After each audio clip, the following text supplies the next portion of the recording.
음, 네, 안녕하세요. 오늘은 시간에 대해서 얘기를 해보려고 합니다. 아, 그래서 이전 영상에서 시간에 대해서 이제 다룬 적이 있었는데, 오늘은 이제 좀 더 집중적으로 시간에 대해서 얘기를 해보려고 합니다. 이제 시간에 대해서 얘기를 하면은 어, 이제 시간하고 맞물려 있는 현상들에 대해서 다양하게 이제 또 파고들 수가 있거든요. 그래서 우리가 느끼는 시간이 도대체 무엇인지, 음, 시간은 흐르지 않는다. 시간은 환상이다. 라는 걸 과학적인 시각에서 이제 풀어보도록 하겠습니다. 물론 이제 이미 뭐 까를로 로벨리나 뭐 다른 수많은 과학자들도 이제 시간이 실제로 흐르지 않는다는 걸 이제 과학적으로 증명을 해냈죠, 지금은. 네. 근데 이제 제 나름대로의 이제 그 과학자들이 한 얘기를 기반으로 또 제가 분석한 또 시간이 흐르지 않는 이유들, 우리 또 그 근원은 또 무엇인지, 그러니까 시간이 정확히 왜 흐르지 않는지, 그 우리가 시간이 왜 흐른다고 생각하고 판단하고 느끼는지에 대해서는 사실은 아직도 100% 정확하게 규명이 된 건 아니에요. 그냥 이러한 현상 때문에 시간이 흐른다고 우리가 그냥 생각하고 있다는 거지, 우리가 왜 시간이 흐른다고 느끼는 그 원인은 정확하게 아직 밝혀진 건 아니거든요. 그래서 그것들을 제가 이제 제 나름의 기준에서 또 한번 풀어보도록 하겠습니다. 어느 정도 이제 다른 사람들 의견하고 비슷한 것도 있을 수는 있겠는데, 네, 우선은 또 시간에 대해서 또 설명을 하기 전에 제가 이전 영상들에서 항상 강조하는 맨 처음 부분에서 항상 얘기가 이제 시작되는 부분이 절대성과 상대성에 대해서거든요. 네, 마찬가지로 이번 시간에 대해서도 설명하기 위해서는 절대성과 상대성이 먼저 나올 수밖에 없어요. 네, 시간이 이제 절대적으로 흐르는 게 아니라 상대적으로 시간이 흐른다고 착각하는 거기 때문에 시간도 상대성이 붙는다는 얘기죠. 그래서 상대성에서 출발하는 어떤 현상들은 다 상호작용해서 이루어지는 거예요. 어떤 한 가지 현상이 독립적으로 어떤 현상을 이렇게 만들어내는 게 아니라 여러 가지 복합적인 현상들이 모이고 모여서 상호작용하면서 이제 그렇게 어떤 최종 반응을 일으킨다는 얘기죠. 그래서 우리가 느끼는, 그러니까 우리가 시간이 흐른다고 착각하는 이유에는 사실은 좀 되게 다양한 현상들이 있어요. 복합작용을 한다는 얘기죠. 그래서 어떤 한 가지 두 가지만 가지고 우리가 시간이 흐른다고 착각하기를 설명하기에는 좀 무리가 있고, 여러 가지 복합적인 요소들이 섞여서 최종적으로 우리는 그걸 가지고 시간이 흐른다 이렇게 이제 느끼고 착각을 하는 거죠. 그래서 일단은 첫 번째는 가장 기본적인 것부터 이제 환원을 또 해볼까요? 시간이란 무엇인가라고 이제 하면은 가장 1차적으로 시계를 떠올릴 수가 있겠죠. 시계. 우리는 이제 시간을 얘기할 때 시계를 보고 얘기를 합니다. 어떤 약속을 정할 때도 몇 시에 어디서 만나. 예. 시간이라는 게 우리가 이제 시계를 보고 지금은 살고 있기 때문에 그것부터 따져야 되죠.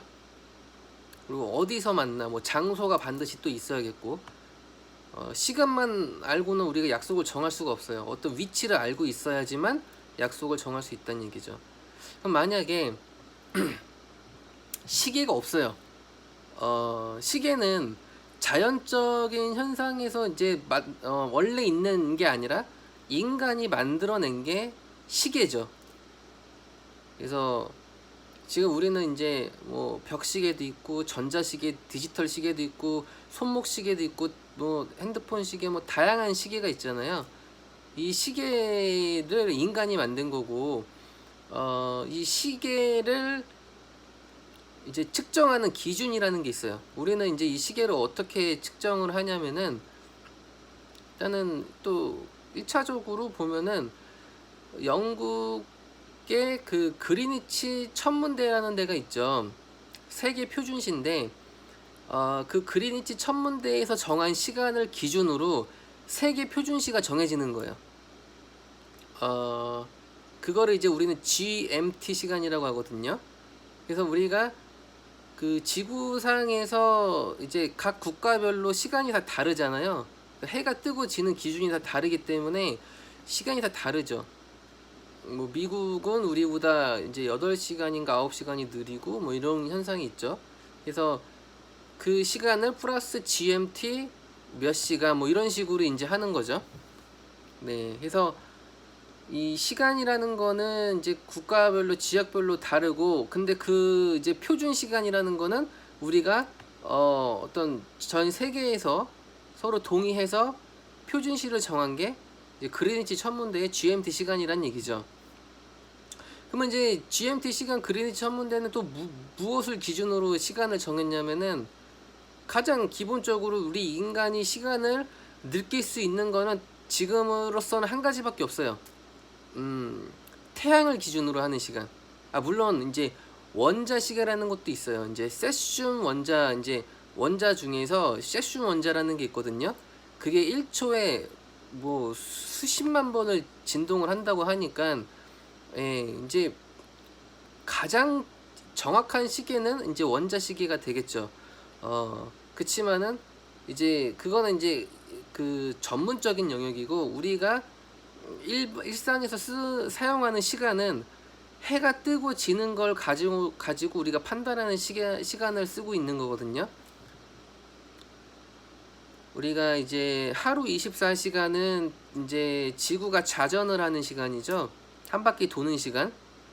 태양을 우리는 공전을 하고 그게 365일이고, 이게 이제 시간을 체크하는 게 뭐 어떤 그 패턴을 기준으로 우리가 이제 반복적인 패턴을 가지고 시간을 측정하는 건데, 이 반복적으로 일어나는 패턴이 없다라면은 우리는 어떠한 이제 기준을 또 잡아야 되거든요. 만약에 태양계에 이제 지구가 속해 있는 건데 태양이 없어요.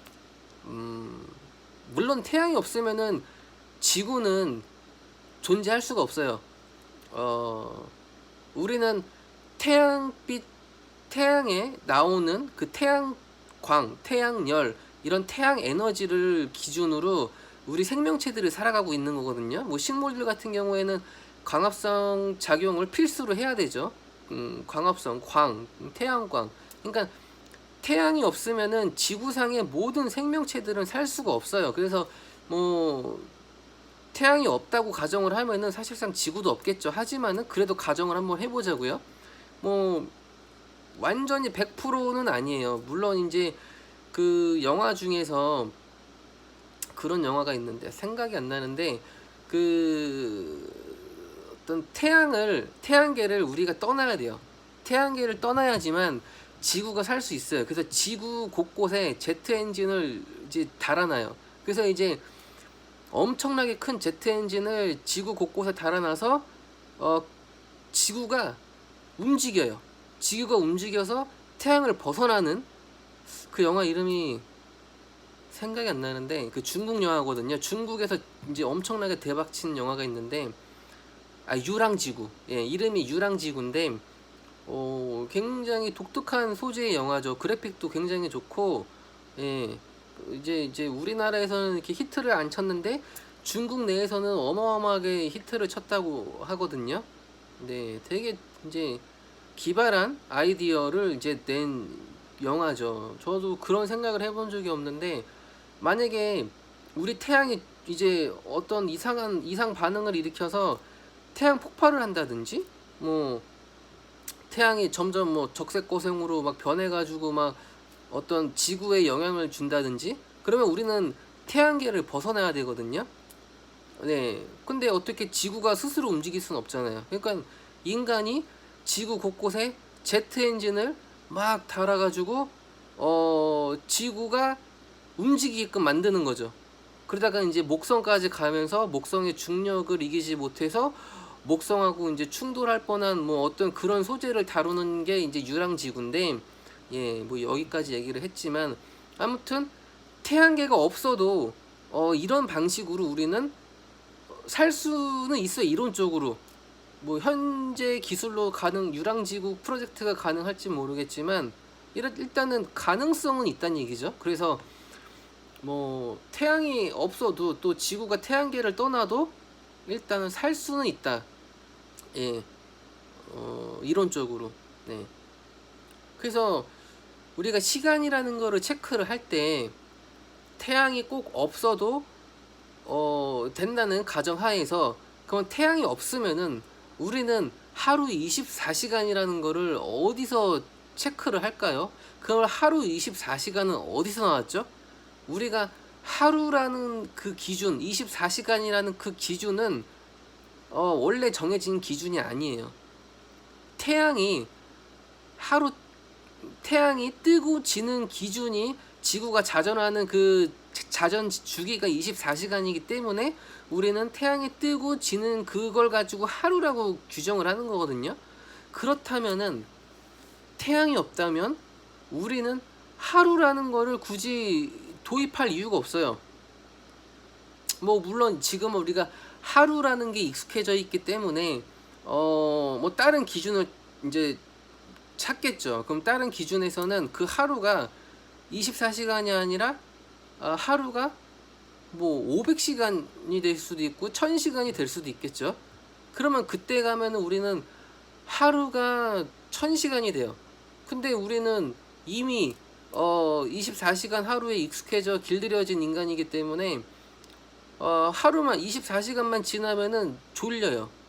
그러니까 태양 나이가 50억 년이고 지구 나이가 46억 년이고 우주 나이가 138억 년인데 우리가 45억 년 전부터 태양이 걔를 돌고 있었단 얘기죠. 그러니까 어떤 지구에 사는 모든 생명체들은 태양 활동에 익숙해져 있기 때문에 그런 이제 진화론으로 따지면은 아주 오래 이제 전에 그런 생명체들이 그러한 패턴에 익숙해진 DNA가 지금 우리 인간에 남아 있는 거겠죠. 다른 동물들도 마찬가지일 거고. 그래서 일단 태양이 없다면은 이제 다른 어떤 패턴을 가지고 우리는 기준을 정해야겠는데 그 기준을 이제 태양이 아닌 다른 걸로 정하면은 24시간 하루 이런 시간도 바뀌어요. 잠시만요. 네, 오늘은 뭐 시간 하나만 가지고 얘기를 길게 하려다 보니까 사실 집중이 잘 안 되는데 다시 그래서 이어갈게요. 그래서 일단은 좀 여기서 계속 너무 맴도는 것 같으니까 좀 빨리 지나갈게요. 네, 그래서 우리는 그러니까 태양이 없어도 다른 시간 어떤 반복적인 규칙적인 활동을 하는 어떠한 걸 가지고 이제 또 시간을 정의를 하면 돼요. 네. 그러면은 태양이 없다면은 우리 옆에 다른 행성들이 있을 수도 있고 위성인 이제 달이 이제 있을 수도 있죠. 물론 태양이 없이 행성이 있고 위성이 있을 수는 없죠. 근데 그냥 가정을 하는 거예요. 태양만 제외를 한다는 얘기죠. 예. 그러면 이제 뭐 있겠죠. 근데 우리가 굳이 행성이나 위성이나 어떤 그 우주의 어떤 천체만 가지고 시간 패턴을 정의하려는 법은 없잖아요. 그렇죠. 그러면 지구상에 어떠한 반복적인 변하지 않는 규칙적인 패턴이 있는 거 가지고 우리는 또 정의를 하면 돼요. 그걸 찾으면 되고, 그게 이제 뭐 어떤 원자 기준인 세슘 원자가 될 수도 있는 거고. 자, 그럼 이렇게 되면은 이제 하나씩 또 한번 지어보자고요. 뭐 태양계에서 태양 빼고 행성 빼고 뭐 달 빼고, 그러면 지구 내에서 이제 동물 빼고 식물 빼고 뭐 어떤 생명체 빼고 생물 다 빼고 어떤 다 빼요. 그러면은 없어요. 상대적으로 측정할 게 없죠. 그쵸? 그때는 네, 다 뺐더니 없어요.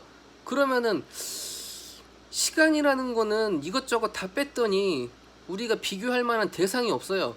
시간을 측정할 대상이 없는 거죠. 그러면 그때 가서는 우리가 시간을 어떻게 느낄까요?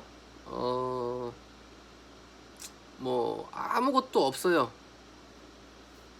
네, 그러면은 그때는 이제 우리가 눈앞에 어떤 보여지는 어떤 물질들은 하나도 없겠지만은 보이지 않는 또 물질들이 있겠죠.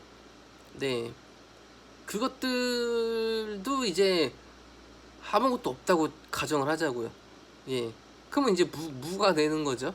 이런 식으로 시간이라는 거는 원래 있는 게 아니라 어떠한 이제 상호작용으로 인해 가지고 생겨나는 현상인데, 자, 그러니까 이런 관점으로 이제 한 가지가 있는 거예요. 그러니까 제가 시간이 흐르지 않는다, 시간이 환상이다라고 얘기하는 것 중에서 지금 말한 게 전부가 아니에요. 이것만으로는 지금 우리가 시간이 흐른다고 느끼는 거를 설명하기에는 좀 많이 부족해요. 그러니까 제가 지금 얘기하는 이 첫 번째 관점은 어떤 시간이라는 게 상대적인 상호작용으로 인해서 생겨난 거고, 또 인간이 어떠한 기준을 가지고 시간을 정의한 거다. 시계를 만들고 어떤 하루 24시간, 1년 365일, 이러한 우리가 일반적으로 알고 있는 이러한 시간, 그러니까 인간의 시간인 거죠.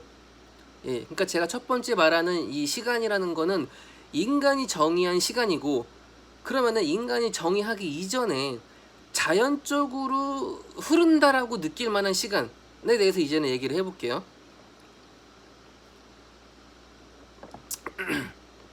분명히 인간이 시간이라는 거를 어떤 반복적인 패턴을 인 거를 정의하고 시계를 만들고 그거를 우리가 시간이라고 정의하기 이전에 자연상에서 시간이 흐르는 게 있어요. 그러면은 분명히 우리가 이 하루 1년 365일을 정하고 하루 24시간을 정하고 이걸 뺀 시간이 과연 무엇일까? 우리는 그거를 시간이라고 느끼기 참 애매할 텐데, 그래도 뭔가 변하는 거죠. 그렇죠. 그러니까 이제는 뭔가 우리 인간이 정의한 시간이 아니라 자연 상태에서 뭔가 변하는, 뭔가 흐르고 있는 걸 찾아야 되는 거예요. 예, 그게 시간에 흐르고 있다라고 이제 기여하는 어떠한 현상이거든요. 예, 그러니까 단순히 시간이라는 것만 측정하는 게 아니라 시간이 흐르고 있다라고 우리가 지금 느끼고 있는 그 흐르고 있다라는 거를 관여하는 무엇인가가 있어요. 그러니까 인간이 정의한 시간이라는 1년 365일 하루 24시간은 빼고 흐르고 있다. 왜 흐르고 있다고 우리는 착각하고 생각하고 있는 것인지, 그건 과연 자연 상태에서 존재하는 무엇인가가 있다는 건데, 그거를 이제 제가 정의를 할게요. 그러니까 시간은 이 두 가지의 복합작용이거든요. 첫 번째는 인간이 정의한 어떤 반복적인 패턴으로 우리가 인간이 인위적으로 시간이라는 걸 정의한 그 인간 시간인 거고, 또 한 가지는 어떤 흐르고 있는 무엇인가가 있는데, 그게 이제 우리가 거기다가 어떤 걸 시간이라는 거 인간이 만든 걸 적용시켰더니 시간이 흐른다 이렇게 느껴지는 거예요. 그러면 이제 이 두 번째 얘기를 할게요.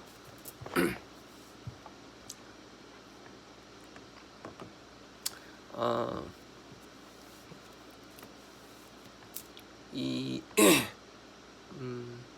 우주에서 그러니까 우리 우주에는 여러 가지 법칙이 있어요.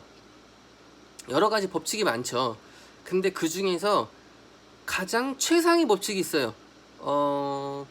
이 법칙을 거스를 수 있는 법칙은 없다고, 존재할 수 없다고 하거든요.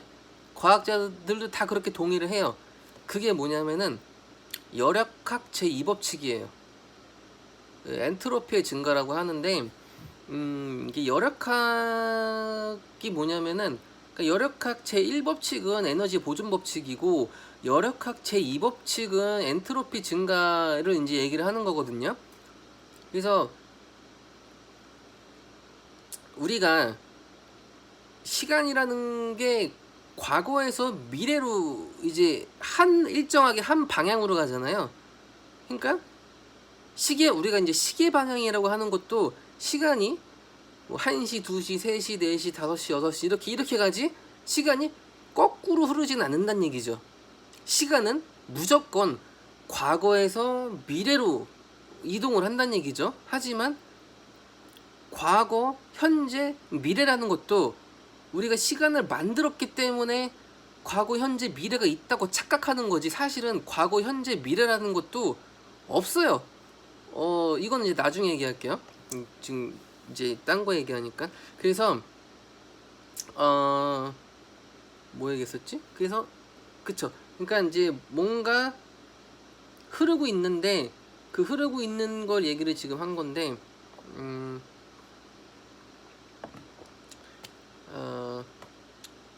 예, 그래서 이 자연 상태에서 그쵸. 열역학 제2법칙 얘기했었죠. 예, 열역학 제2법칙이 뭐냐면은 일단 열역학부터 알아야 돼요. 열에 대해서 알아야 되는데 우리는 열이라고 하면은 이제 뜨거운 열, 차가운 열 이렇게 떠올릴 수가 있겠죠. 그래서 열역학 법칙은 뭐냐면은 열이라는 게 낮은 온도에서 높은 온도로 흐르는 게 아니다. 높은 온도에서 낮은 온도로 흐른다. 그러니까 높은 온도에서 낮은 온도로 한 방향으로 흐르는 거죠. 예를 들면은 우리가 주전자에다가 물을 넣고 100도를 가열을 했어요. 왜냐면은 물은 100도가 되면은 끓잖아요. 그러니까 주전자에다가 물을 넣고 끓이면은 물이 팔팔팔 끓겠죠. 그러면 그 팔팔팔 끓 당시에 물의 온도는 100도가 될 거예요. 뭐 100도 이상이 될 수도 있고. 근데 이제 그거를 이제 그 가스레인지를 끄고 방치를 해봐요. 한 몇 분, 몇십 분 지나면은 온도가 서서히 내려갈 거예요. 그쵸? 우리가 인위적으로 온도를 높이지 않는 이상은 온도는 높은 데에서 낮은 데로 흐른다는 얘기죠. 이게 열역학 법칙이거든요. 이게 바로 열은 한 방향으로 흐른다는 얘기예요. 예, 그러니까 이게 바로 흐른다. 한쪽 방향으로만. 뭔가 비슷하죠? 한쪽 방향. 어떤 시간의 화살이라고 하는 건데 이게 이제 열역학 제2법칙에서는 엔트로피라는 게 존재를 해요. 이 엔트로피 개념은 굉장히 중요한 건데 이 엔트로피 개념은 사실은 어떻게 보면 되게 어려운 개념일 수도 있고 좀 복잡한 개념일 수도 있어요. 단순하게 얘기하면은 이 엔트로피라는 거는 그냥 무질서도의 증가 이렇게 간단하게 얘기할 수 있어요. 근데 이 내면에는 상당히 또 복잡한 여러 가지 이제 것들이 있어요. 엔트로피는. 그럼 도대체 엔트로피가 뭐냐면은 무질서도의 증가.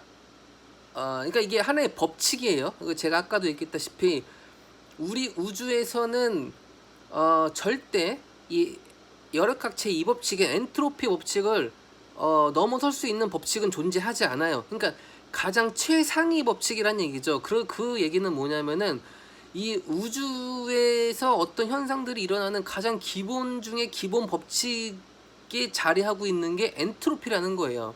그러면 엔트로피는 도대체 뭐냐면은 우리 우주는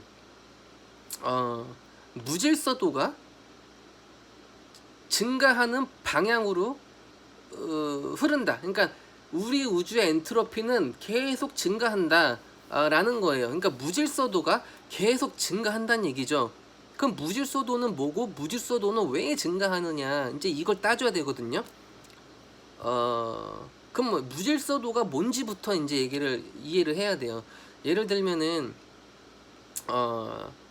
모든 자연상에 존재하는 모든 물질이나 어떤 것들은 다 무질서도가 증가하게 돼요.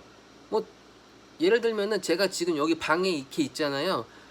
그러면 제가 방에서 이렇게 막 이렇게 지내잖아요. 막 이렇게 먹고 자고 막, 응? 막 지내는데 한 달만 청소를 안 해봐요. 그럼 방이 어떻게 되죠? 굉장히 지저분해지겠죠? 그러니까 제가 청소를 하면은 되게 질서 있게 돼요, 방이. 그러면 청소한 그 직후에는 질서 있는 방이 되어 있지만은 청소를 한 달, 두 달, 1년 동안 안 하면은 방은 무질서도하게 변한다는 얘기죠. 그러면 제가 질서 있게 방을 만들어 놨어요. 그러면은 1년 정도만 지나잖아요? 그러면은 질서 있는 상태에서 더 질서 있게 자연적으로 변할까요? 아니죠. 무조건 질서에서 무질서도가 증가하는 한쪽 방향으로밖에 흐르지 않는다는 얘기죠. 그러면 그럼 어떤 사람은 얘기하겠죠. 방을 어지럽히지 않으면 되는 거 아니냐. 그러면 그렇게 한번 얘기를 또 한번 해보자고요. 제가 방을 굉장히 깨끗이 치웠어요. 굉장히 질서 있는 상태를 만들었어요. 그리고 한 10년 정도를 제가 해외를 갔다 왔어요. 그러면은 이 집은 10년 동안 아무도 들어오지도 않고 아무도 사용을 하지 않은 방이에요. 그러면은 그대로라고 생각을 하겠죠. 하지만 그대로가 아니죠. 10년이라는 기간 동안에는 어떤 자연적인 그런 물질들이 변하기 시작해요. 그러니까 인간이 느끼는 거시적인 시간하고 어떤 입자 단위의 어떤 미시적인 그 시간은 되게 그 갭 차이가 크거든요. 우리가 느끼는 거시적인 시간 차이는 이제 크단 말이죠. 그래서 우리가 건물 같은 것도 지으면은 어떤 그 이제 건축을 할 때 쇠붙이 같은 그런 이제 콘크리트로 이제 짓잖아요. 예. 그러면은 이제 이런 것들은 시간이 지나면 부식을 해요. 마찬가지로 제가 방을 깨끗이 치우고 이 방을 생활을 하지 않더라도 10년 지났다가 돌아오면은 방에는 거미줄이 쳐 있을 수도 있고 어떤 고철 덩어리나 그런 것들이 뭐 녹슬 수도 있는 거고 뭐 어떤 게 막 부식돼 가지고 막 냉장고 안에 넣어놨던 뭐 음식이 상할 수도 있고 뭐 막 그래요. 막 뭐 나무가 조금 썩을 수도 있는 거고 뭐 비 같은 것들이 침투해 가지고 뭐 빗물이 약간 셀 수도 있고 뭐 곰팡이가 좀 쓸 수도 있고 어떤 조그만한 변화라도 무질서도가 증가하는 방향으로밖에 안 흐른다는 얘기죠. 제가 방을 치워놨는데 그 방이 더 깨끗해질 수가 없어요. 그 방보다 최소한 더 1이라도 숫자 1이라도 무질서도가 증가하는 방향으로 흐른다는 얘기죠. 이게 바로 열역학체 2법칙 엔트로피의 법칙이거든요. 그러니까 제가 지금은 방의 비유를 했는데 또 다른 몇 가지 더 비유를 하자고. 왜냐면은 이 엔트로피라는 걸 이해하려면은 여러 가지 우리 일상 생활에서의 그것들을 이해를 해야 되거든요. 그러면은 제가 물컵이 있어요. 물컵에다가 잉크 한 방울을 떨어뜨렸어요.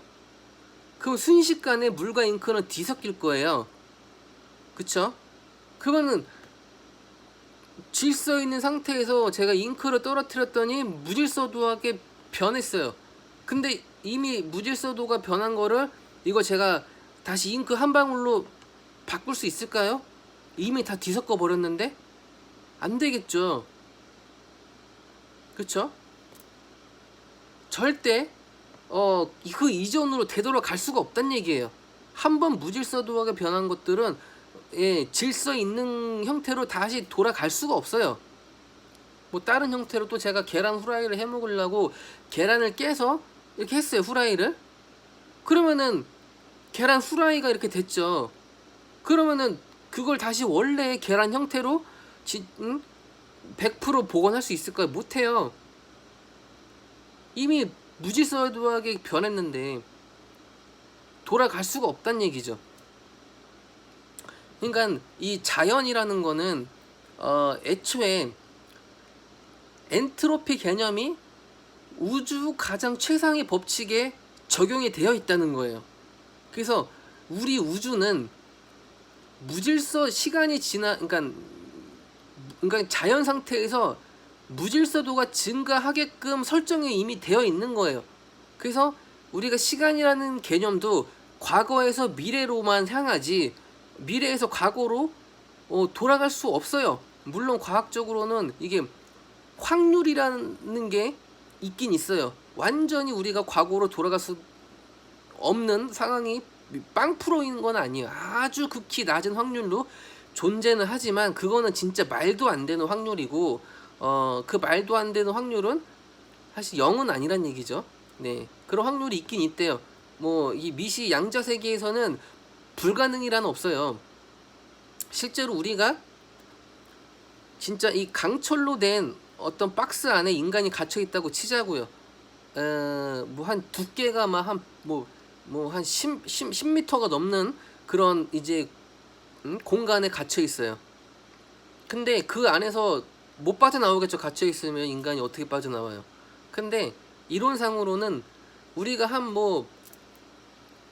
우주 나이만큼 막 우주 나이가 138억 년이잖아요. 한 그쯤 정도 한 100억 년 정도 계속 몸으로 치다 보면은 우리 몸에 이루는 이 입자가 어느 순간에 하나로 입자 구조가 이렇게 어떤 물체를 통과할 수 있게끔 그렇게 이제 변한대요. 예. 그래서 입자를 통과한대요. 그 우리 몸의 어떤 분자 구조들이 그렇게 이제 말도 안 되는 그런 확률로. 예. 그러니까 불가능이란 없어요. 이 양자 세계, 미시 세계에서는 오로지 확률로서 존재할 뿐이지, 그 확률은 많고 적고에 따라서 달라지는 것 뿐이지 완전 100%도 없고 완전 0%도 없다 이거예요. 모든 게 다 확률적 접근이란 얘기죠. 다시 돌아가서, 그래서 이 엔트로피라는 게 도대체 뭐냐. 우주에 원래 설정되어 있는 가장 최상의 법칙 무질서도가 증가하게끔 설정이 되어 있었다. 그래서 우리가 태양이 뜨거지고 하루 24시간 1년 365일 지구가 태양을 공존하는 1년 365일이라는 시간, 지구가 스스로 자전하는 하루 24시간이라는 시간, 그걸 가지고 우리는 시간을 정했고, 근데 시간이 흐른다고 느끼는 거는 어떤 변화죠. 시간의 화살이란 얘기죠. 한쪽 방향으로 흐른다. 그러니까 엔트로피가 관여를 하고 있는 거예요. 시간에 우리가 느끼는 시간이 흐른다고 착각을 하는 거는, 왜냐하면은 변하잖아요. 근데 변하는데 우리가 그러니까 어떤 경험을 했어요. 제가 지금 이렇게 지금도 이렇게 유튜브에서 말을 하고 있는데 이 처음으로 되돌아갈 수 있을까요? 또는 제가 1시간 전에 밥을 먹었는데 밥을 먹은 시간으로 돌아갈 수 있을까요? 제가 어렸을 때 시간으로 되돌아갈 수 있을까요? 못 돌아가요. 우리는 절대 한번 지나온 그 경험을 뒤돌아가서 다시 겪을 수가 없어요. 이게 바로 시간이에요.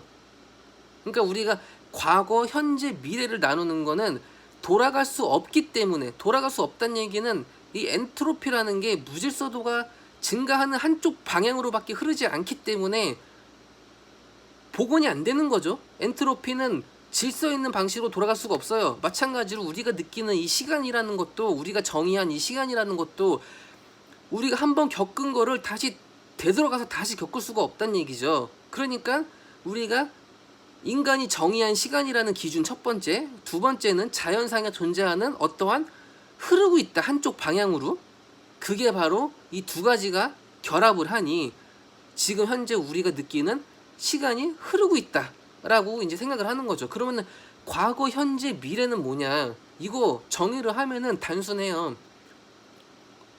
자 보세요. 제가 지금을 한번 따져볼게요. 현재, 자 제가 지금 이 시간이라고 말을 했어요. 말을 한 순간에 이미 지금은 떠나버렸어요. 지금이란 애초에 존재하지 않아요. 제가 아무리 지금이라는 말을 아주 빠르게 얘기해도 0.1초 만에 지금은 지나갔어요. 더 빠르게 얘기해도 0.01초 만에 지금은 이미 지나간 거예요. 지금이란 존재하지 않아요. 그 과거는 뭐죠? 과거는 제가 겪은 경험이에요. 기억이죠. 내 머릿속에 있는 내가 겪은 어떠한 현상들에 대한 경험에 대한 기억들, 그게 과거예요.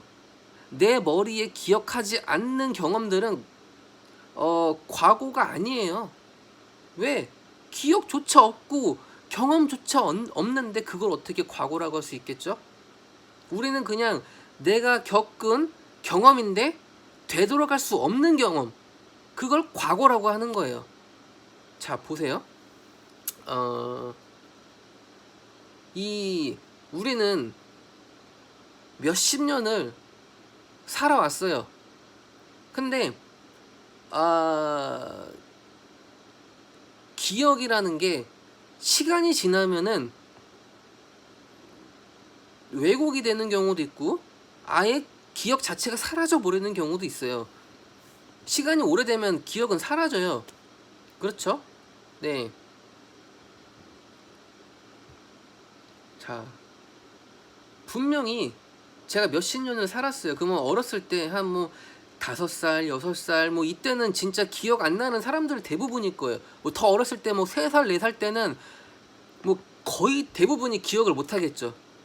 그러니까 오래되고 오래될수록 그 오래된 시간에 대한 어떤 추상적인 어떤 뚜렷한 어떤 형상, 대부분 그러니까 어떤 대표적인 현상들만 기억에 남는 거지, 구체적인 내가 그 날짜에 그 시간에 어느 장소에서 뭘 했고 이런 것까지 다 세부적으로 기억에 남아 있는 게 아니에요.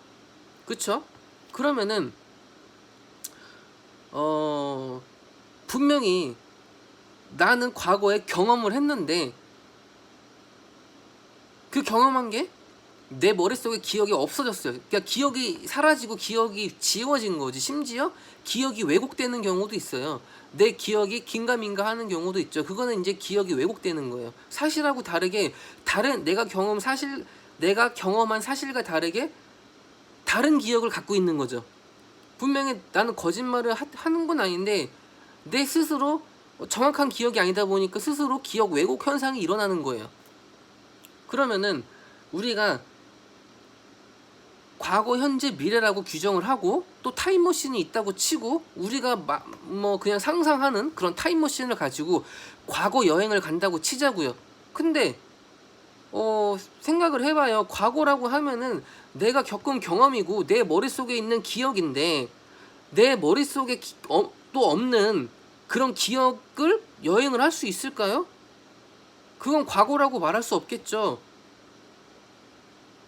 그럼 우리가 과거 여행을 하기 위해서는 내가 1살 때부터 지금까지 겪은 경험을 모두 다 기억을 하고 있어야 돼요. 그 기억이 없는데 어떻게 과거라는 게 있고 기억이 없는데 어떻게 그 시간대로 여행을 할 수가 있겠어요? 말이 안 되는 거예요. 그냥 내가 어렸을 뭐 5살 때 뭐 놀이공원에 가서 솜사탕을 먹고 있었다. 그런 기억의 어떤 단면적인 현상이 있어요. 그러면 그 단면적인 현상을 그대로 100% 시뮬레이션해서 복원해서 어떤 그거 가지고 형태를 만들면은 그게 과거의 시간으로 여행을 했다고 할 수도 있어요. 예, 그런 형태로 접근을 하는 거지. 그냥 막연하게 뜬구름 잡듯이 그냥 과거 여행을 할 수 있다. 뭐 빛의 속도보다 빨리 움직이면은 뭐 시간이 거꾸로 흐른다. 이거는 말이 좀 안 되죠. 애초에 시간이란 무엇인가부터 정의를 해야겠고 또 과거는 뭔지 현재는 뭔지 미래는 뭔지부터 정의를 해야겠고, 그럼 과거라는 건 내가 겪은 경험과 내 기억이죠. 예. 그러니까 애초에 접근 자체가 잘못된 거죠. 그러면은 현재라는 거는 존재하는 게 아니라고 했고 과거라는 거는 내가 겪은 경험이고 그 경험들이 내 머릿속에 기억하고 있는 것들이고 기억인 거죠. 예. 그럼 미래는 뭐죠? 과거는 내가 겪은 경험의 기억들이고 미래는 뭐죠? 미래는 아직 일어나지 않은 현상이에요. 그냥 우리가 상상하고 생각하고 예측하고 예견하는 어떠한 그런 추상적인 것들이지 경험한 것들이 아니란 얘기죠. 그러면 그냥 쉬워요. 미래라는 거는 내가 상상하는 상상에 대한 어떤 형상이에요. 그러니까 미래라는 것도 그냥 내가 상상하는 거예요. 내 머릿속에서. 그러니까 과거, 현재, 미래를 규정하는 어떤 시간이라는 그 개념 자체가 애초에 인간이 그냥 받아들이기 쉽고 우리가 그렇게 정의를 해서 어떤 사회적으로 그걸 서로 동의를 해서 이해를 하고 받아들이고 살아가는 거예요. 근데 시간이라는 거는 절대적인 게 아니다 보니까 상대적으로 흘러요. 시간이 우리가 느끼는 그러니까 우리가 지금 시간이 흐른다고 느끼고 있잖아요. 이 시간이 흐른다고 느끼는 이 시간 자체도 절대적으로 흐르는 게 아니란 얘기죠. 그러니까 우리는 원래 절대성이 없는 시간을 인간 편의상 만들어 놓은 건데 인간 편의상 만들어 놓은 시간이 절대성이 붙을 리가 없죠. 원래 절대적인 시간이 있는 게 아닌데 우리가 그렇게 만들어 놓은 거기 때문에 그러니까 시간은 상대적으로 흐르는 거예요 지금. 그러면 왜 상대적으로 흐르는지 한번 따져보자고요 또.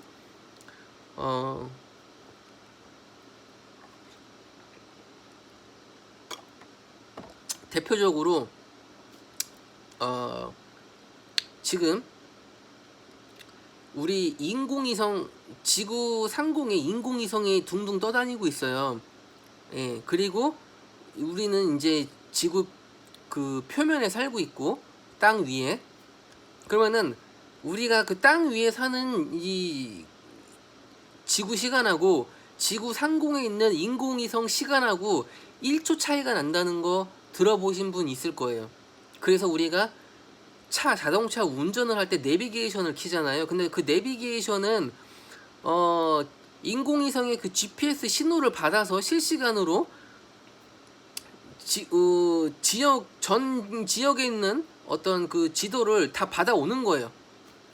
만약에 아주 지구 꼭대기에서 인공위성이 그 GPS를 신호를 보내지 않으면은 우리는 내비게이션으로 그 맵을 다 볼 수가 없어요. 그렇게 세부적인 그 지도를.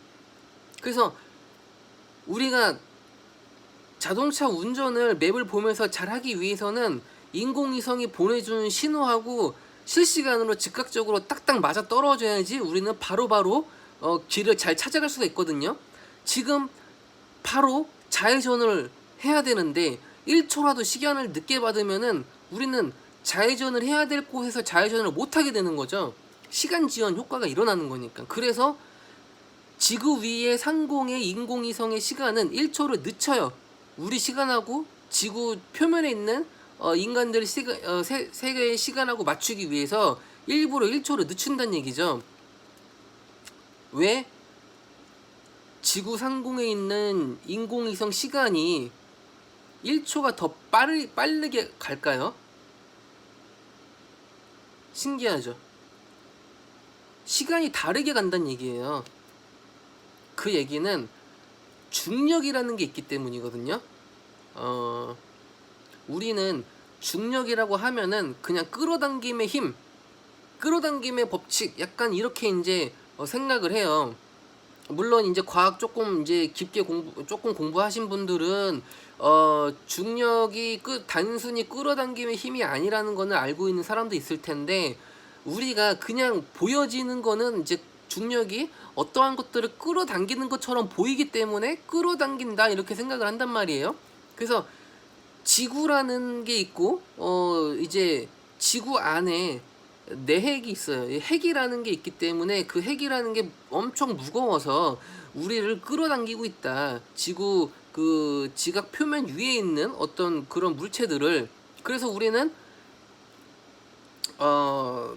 우주 밖으로 날아가지 않는 것도 인간들이 땅 위에 딱 서 있을 수 있는 것도 우리가 지구의 중력 영향을 받고 있기 때문에 그런 것이고 우리가 점프를 해도 점프했다가 바로 곧바로 내려오는 것도 지구 표면에 있는 핵이 우리를 끌어당기고 있기 때문에 이제 그렇다고 생각을 하죠. 물론 느끼는 현상은 끌어당기는 게 맞아요.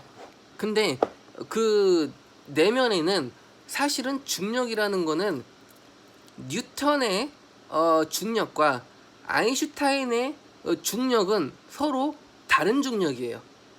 뉴턴이 말하는 중력은 사과나무가 있어요. 그러면 사과나무에서 사과가 떨어진다. 그래서 뉴턴은 사과가 왜 떨어질까? 뭔가 끌어당긴다. 그래서 이제 지구 안에서 이제 핵이 있어서 그게 이제 중력의 영향을 받아서 끌어당긴다. 이게 이제 만유 인력의 법칙이에요. 그래서 뉴턴의 중력은 끌어당기는 인력에 대한 법칙이고, 아인슈타인이 정의한 일반 상대성 이론의 중력은 단순히 끌어당기는 어떤 인력의 중력을 얘기한 게 아니라 질량이 시공간을 왜곡한다라는 개념이거든요.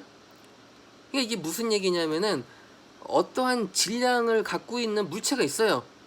네, 그러면 그 물체가 되게 무거워요. 그러면 예를 들면 우리가 이렇게 침대가 있잖아요. 침대가 이렇게 딱 이렇게 침대가 있어요. 그러면 그 침대 위에 볼링공을 가운데 딱 올려놓으면 어떻게 되죠? 침대 가운데가 흠뻑 파여요, 이렇게. 그쵸? 왜? 볼링공이 무거우니까 누르는 거죠. 질량이 어떤 그 침대 표면을 누르면은 그 움푹 파여서 이렇게 들어가요.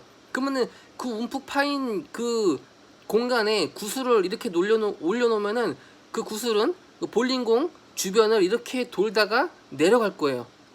그 주변을 돈다는 얘기죠. 그러니까 이게 바로 중력이에요. 예를 들면은 우리 우주에 태양이 있잖아요. 태양이 있고 지구가 있으면은 지구는 태양을 돌아요. 예. 그래서 우리는 보통 태양이 지구를 끌어당긴다. 그래서 끌어당기기 때문에 돈다고 생각을 하는 거예요.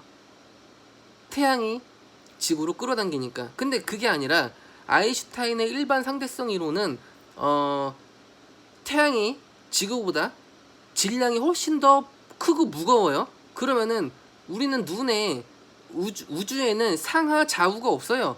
지구에는 땅이 있고 하늘이 있기 때문에 상하 좌우가 있거든요. 근데 우주는 땅하고 하늘 그런 게 없기 때문에 방향이 없어요. 우주에는. 그래서 우주라는 공간에 태양이 딱 떠 있으면은 분명히 우리는 아까 매트릭스 위에다가 볼링공을 올려놨을 때는 그 매트릭스라는 형체가 있기 때문에 볼링공의 매트릭스를 누르는 게 보이거든요.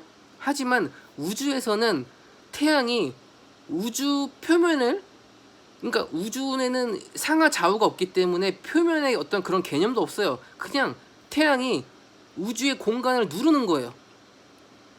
우리 눈에는 안 보여요. 그 눌러지는 현상이.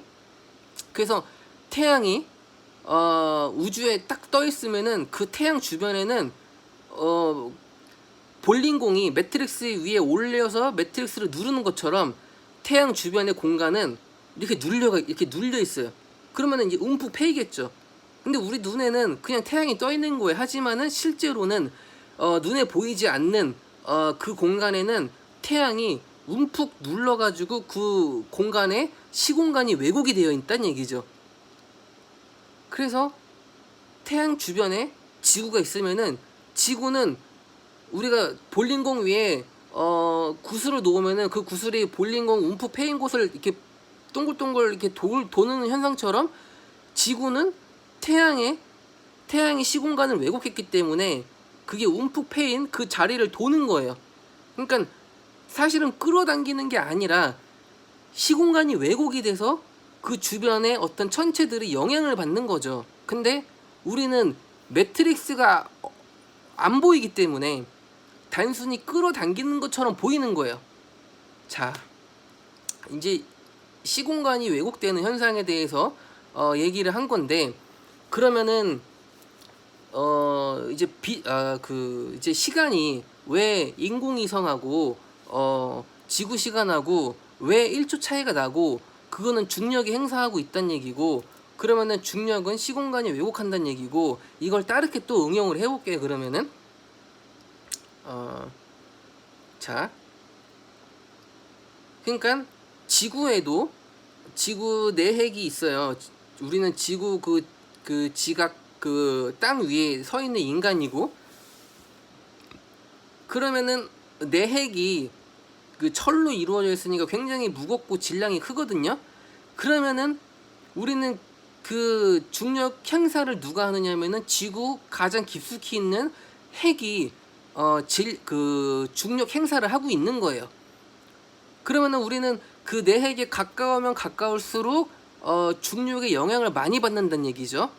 그 얘기는 중력의 영향을 많이 받는다는 얘기는 시간도 영향을 받는다는 얘기예요. 아까 얘기한 것처럼 질량이 시공간을 왜곡한다 그랬잖아요.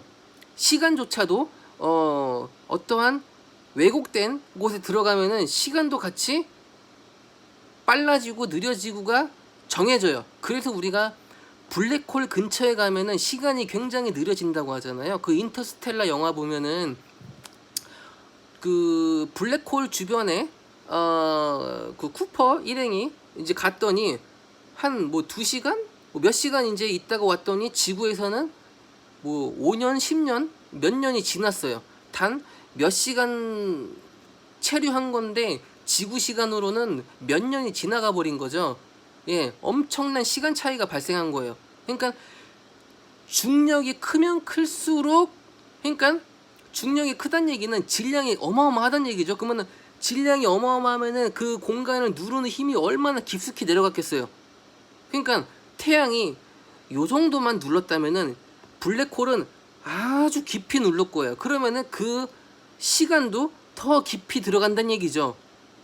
그러니까 우리는 여기 살고 있는데 시간이 더 들어가면은 시간이 느리게 가는 거죠. 더 완전히 더 깊이 들어가면은 거의 흐르지 않는 것처럼. 그래서 블랙홀의 사건의 지평선, 그러니까 블랙홀 내부에 아주 그 중앙에 들어가면은 시간조차도 멈춘다라는 얘기가 있어요. 그러니까 블랙홀은 진짜 어마어마한 질량을 갖고 있거든요. 예, 그러니까 말도 못하는 질량을 갖고 있다는 얘기죠. 아무튼 그래서 중력이 행사하는 근처에 가면은 시간은 그 느리게 가는 영향을 받는다는 얘기예요. 그거를 응용하면은 우리가 아파트에 살잖아요. 그러면은 1층에 사는 사람하고 30층에 사는 사람하고 시간이 다르게 흐르는 거예요. 어떻게 그럴까요?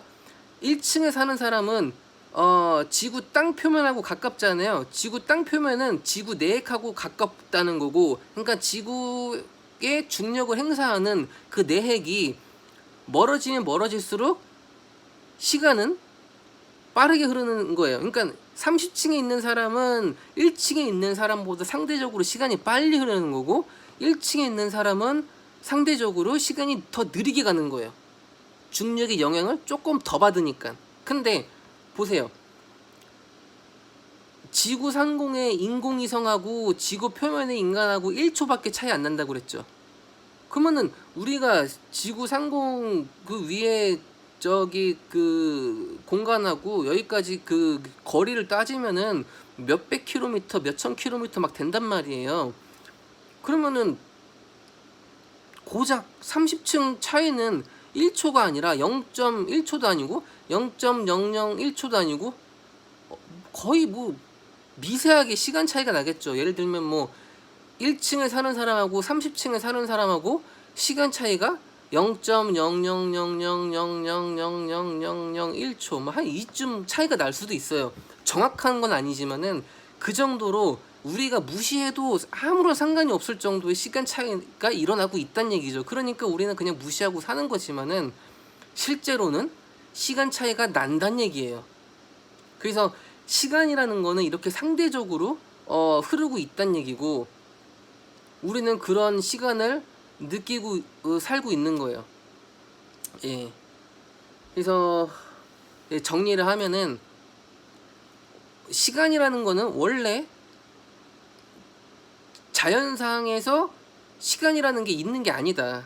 단지 우리가 어떤 살아가는데 어떤 규칙을 정하고 하는데 이제 편의상 태양을 기준으로 이제 해가 뜨고 지는 걸 기준으로 시간을 하루 24시간과 1년 365일을 정의를 했고, 그거를 조금 더 편하게 계산하고자 시계라는 걸 만들었다.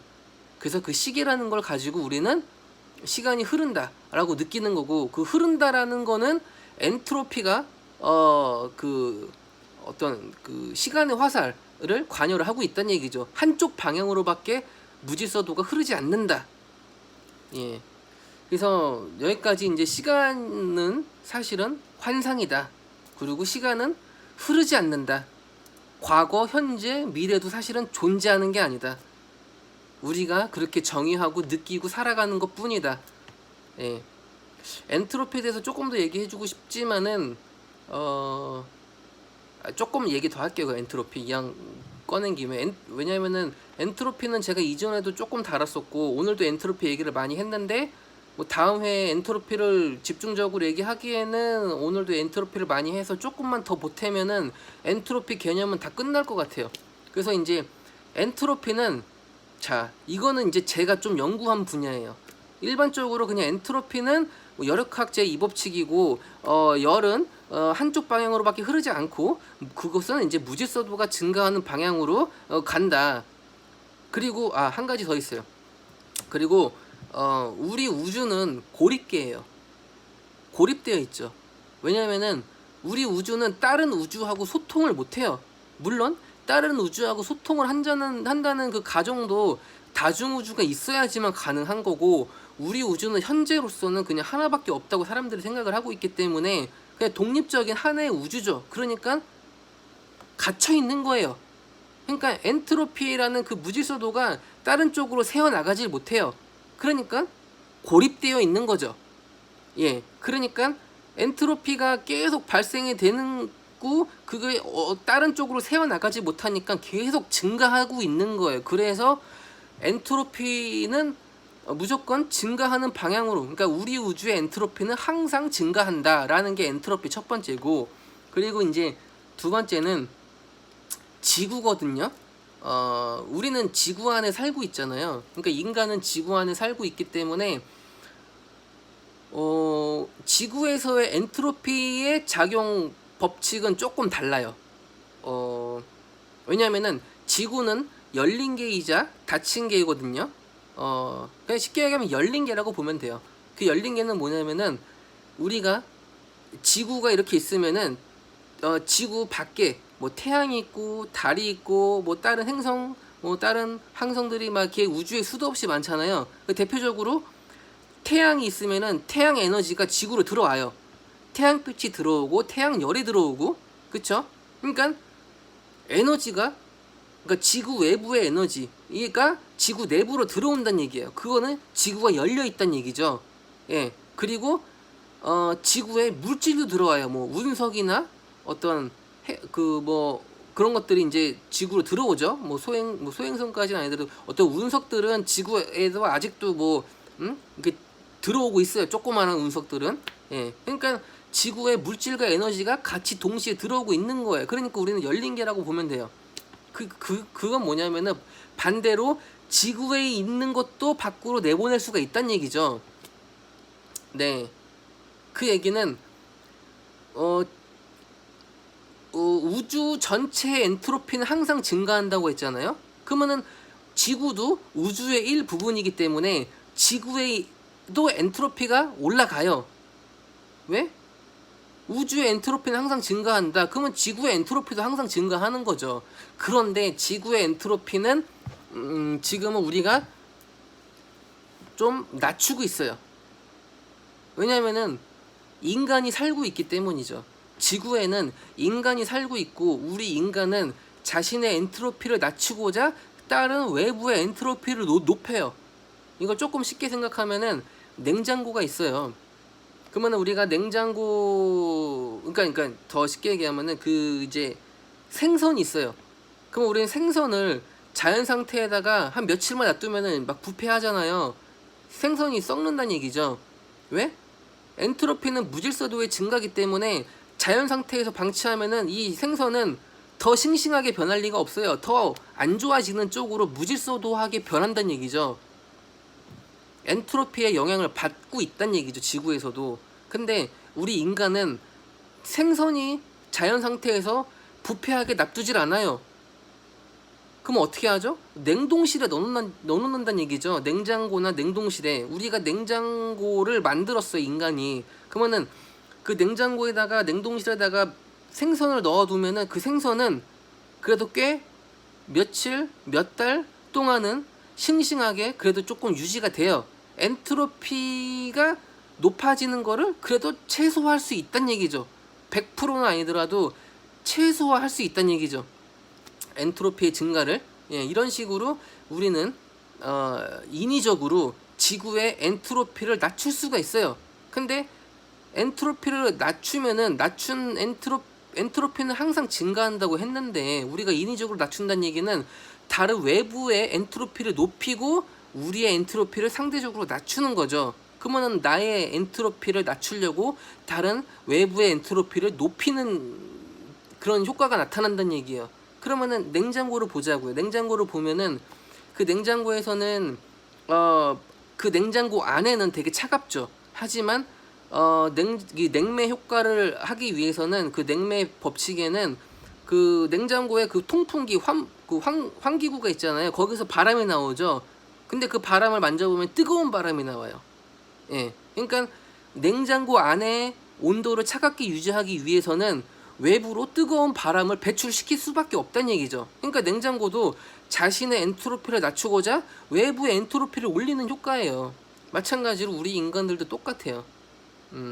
어떠한 질서를 유지하기 위해서 다른 외부의 엔트로피를 올릴 수밖에 없다는 얘기죠. 그래서 결국은 엔트로피의 총량은 계속 증가하는 거예요. 이게 바로 열역학 제2법칙 엔트로피죠. 무질서도. 그러니까 우리 우주는 무질서도가 계속 증가하는 방향으로 지금 흐르고 있다는 얘기고, 인간이 이 질서 있는 어떠한 노력을 하지 않으면은 이 지구도 무질서도가 증가하는 방향으로밖에 흐르질 않아요. 근데 어찌됐든 인간이 할 수 있는 한계라는 게 있고, 어차피 내부의 엔트로피를 낮추려고 외부의 엔트로피를 올리는 거는 어쩔 수밖에 없어요. 네, 어찌됐든 엔트로피는 항상 올라간다는 얘기죠. 엔트로피가 항상 올라가다 보면은 나중에는 열 죽음의 이제 그 우주로 우리 우주는 종말이 일어난다는 얘기예요. 엔트로피 손실이라는 게 있거든요. 예, 이것까지 얘기하면은 좀 더 길어지니까, 예, 여기까지 엔트로피와 시간 개념 다 이제 설명을 했습니다. 이제 1시간 분량이 넘어갔는데, 네, 그래서 오늘은 시간은 흐르지 않는다. 시간은 환상이다. 거기에는 엔트로피라는 게 관여를 하고 있었다. 네, 여기까지. 네, 오늘 유튜브 촬영을 마치겠습니다.